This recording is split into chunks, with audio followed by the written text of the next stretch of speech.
The forgotten room. When I bought the old house, the realtor mentioned it had character. That was a nice way of saying it needed work. But it was cheap, and something about its worn wooden floors and ivy-covered brick walls felt right. It took me a few weeks to settle in. The house was larger than I needed. 4 bedrooms, an attic, a basement. But I liked having space. Then one night, I noticed a door I had never seen before. It was in the upstairs hallway, between the guest room and the linen closet. A plain wooden door with a tarnished brass handle. I swore it hadn't been there before.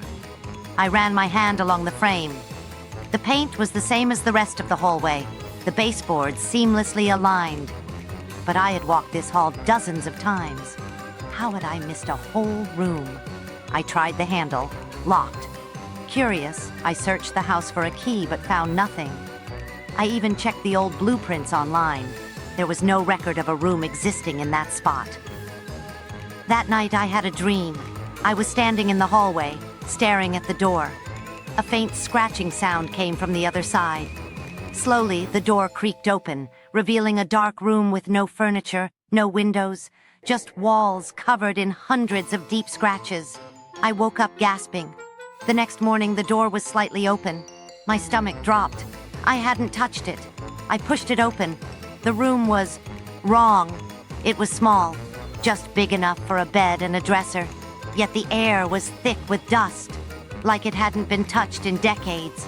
The walls, just like in my dream, were covered in long, jagged scratches, as if something had been clawing to get out. Then I noticed the writing. In the corner, scrawled into the wood, were the words, "Don't let him out." I backed out and shut the door. I told myself it was just an old room that had been sealed off, maybe part of some past renovation. That night, I locked it. But the next morning, it was open again. For the next week, the house felt different, colder. I started hearing noises at night, light tapping from the walls, faint whispering I couldn't understand. Then the scratching started. It came from the door, soft at first, then insistent. Something wanted out. One night, I pressed my ear to the wood. The scratching stopped. Then, a whisper, close, just on the other side. "Please help me." A chill ran through me. It sounded like a child. I hesitated. My pulse pounded in my ears. What if something was trapped inside? What if... The handle twisted under my hand. I stumbled back. The door shook violently as if something inside was slamming against it. The whispers turned to pleading, desperate cries. Then a single word over and over. "Let me out! Let me out! Let me out!" I ran. I didn't sleep that night, or the next. The door stayed closed, but the whispers never stopped. They turned into sobs, then laughter. A cruel, knowing laughter. I had to get out. I moved out the next day. I didn't tell the new owners about the room.